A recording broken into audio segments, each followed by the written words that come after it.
Get ready for a wild ride through today's top stories as we dive deep into the headlines that everyone is talking about.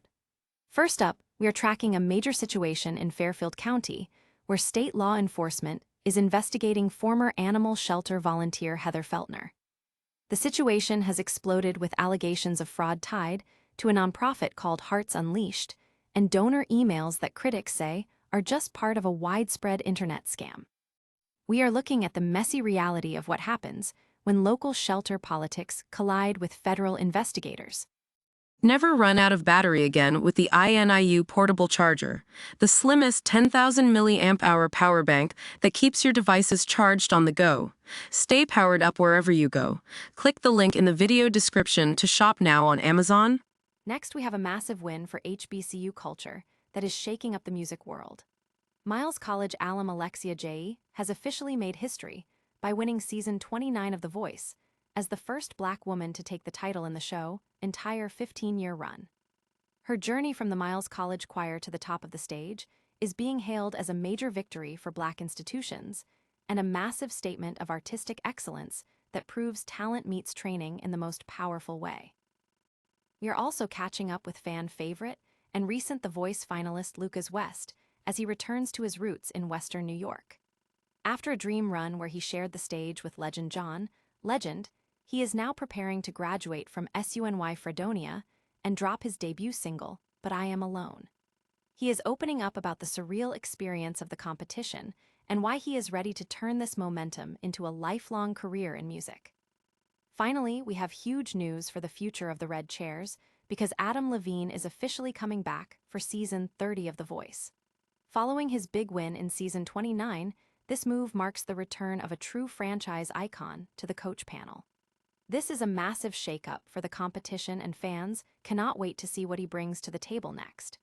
Make sure to hit that like button, subscribe to the channel, and ring the bell so you never miss an update.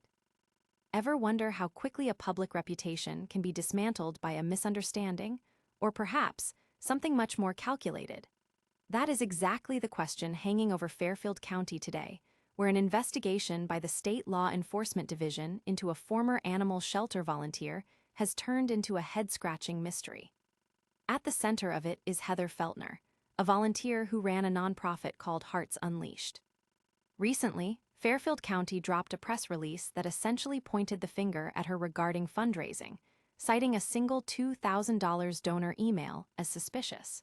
But here is where the plot thickens. That email looks suspiciously like a carbon copy of a notorious nationwide internet fraud known as the David Buchanan scam. It works like this. A scammer promises a large donation, sends a fake check for double the amount, and then demands the excess back. By the time the charity realizes the original check bounced, the money is gone. When asked if the county verified whether Feltner actually fell for or facilitated this scam, County Administrator Vic Carpenter admitted he hadn't even asked her. They simply included it in the press release because it painted a picture. But is this a picture of fraud, or a picture of an administration potentially misinterpreting a common phishing attempt to target an individual? The timing is incredibly suspicious. This all started after Feltner and other volunteers raised red flags about the shelter's management, including reports of dogfighting and dangerous conditions involving detention center trustees. Now, while the county claims their internal reviews cleared the shelter staff of any wrongdoing, they haven't provided any concrete evidence to back that up. It feels like a classic case of shooting the messenger. Is the investigation into Feltner a legitimate inquiry, or is it a smokescreen designed to deflect from the real trouble brewing inside the animal shelter walls? If you think this story is wild, wait until you dig deeper into the actual documents. What do you think? Is this just incompetence, or is there something more sinister going on behind closed doors? Drop your thoughts in the comments below, and don't forget to hit subscribe so we can keep pulling back the curtain on stories like this. After all, when local officials hide behind what they know, it is usually time for the public to start asking what they are missing. Ever wondered what it actually looks like when raw, homegrown talent meets the massive stage of national television? Forget the scripts and the reality TV tropes. We need to talk about Alexia Jayy. The Miles College alum didn't just win season 29 of The Voice, Battle of Champions. She made history becoming the first Black woman to take the crown in the show's 15-year run. But this isn't just about a trophy. It's about a legacy. From the moment she stepped up for her blind audition and belted out Aretha Franklin's classic, you could feel the shift. 3 coaches turned, but Jayy didn't blink. She chose Team Adam and just kept stacking wins, Whitney, the Commodores, and performances that felt less like a contest and more like a coronation. And here is the kicker. She didn't hide where she came from. Miles College didn't just claim her after she got famous. They were there from day one, celebrating the training she received in their choir rooms and the discipline honed on their campus.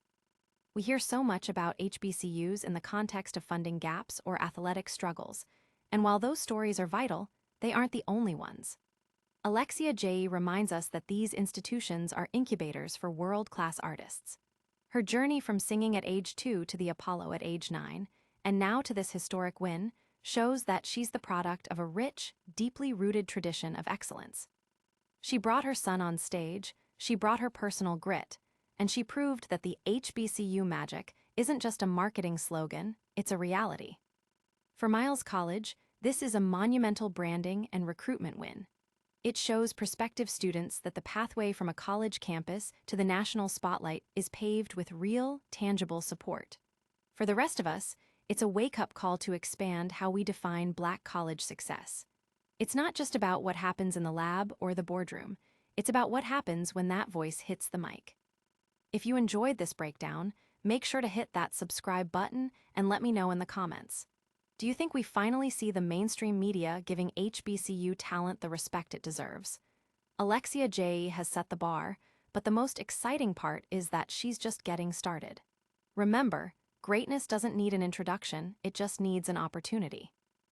Ever wondered what happens when the bright lights of a primetime stage suddenly dim and you're back to reality? For The Voice finalist Lucas West, that transition has been nothing short of a whirlwind.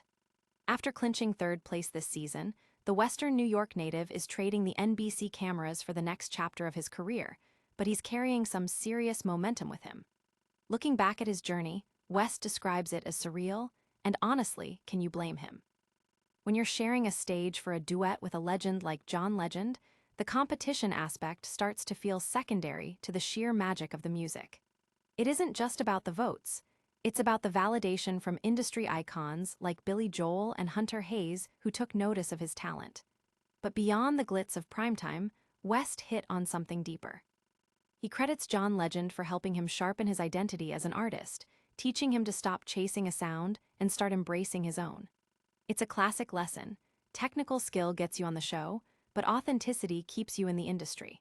And let's talk about that character. West is quick to emphasize that kindness and humility are just as important as a perfect vocal run. It's refreshing to hear an artist prioritize how they treat people, especially when the spotlight is blindingly bright. He's also the first to admit he didn't get here alone. He's pouring his heart out to his parents, acknowledging that their years of driving him to gigs and bankrolling his dreams are the real foundation of his success.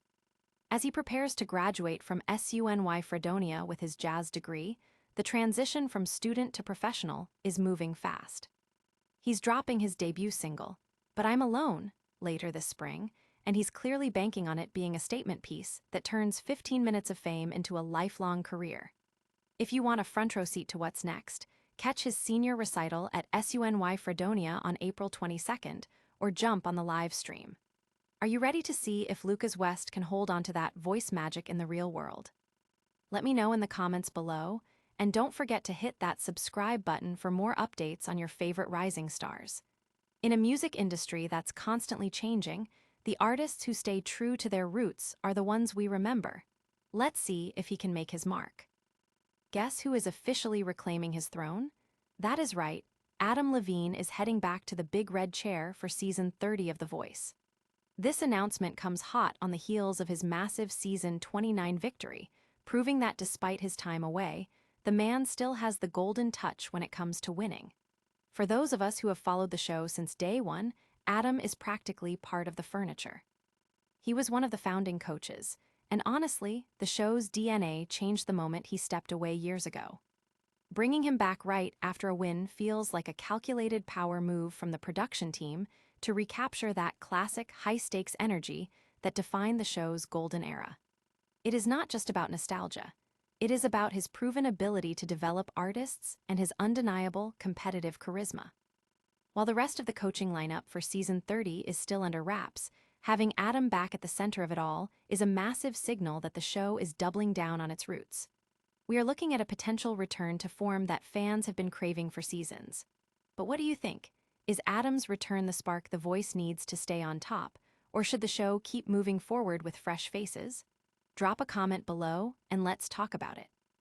Make sure you are subscribed so you don't miss any updates on the new season. And remember, in a game built on sound, sometimes the loudest statement is just coming back home.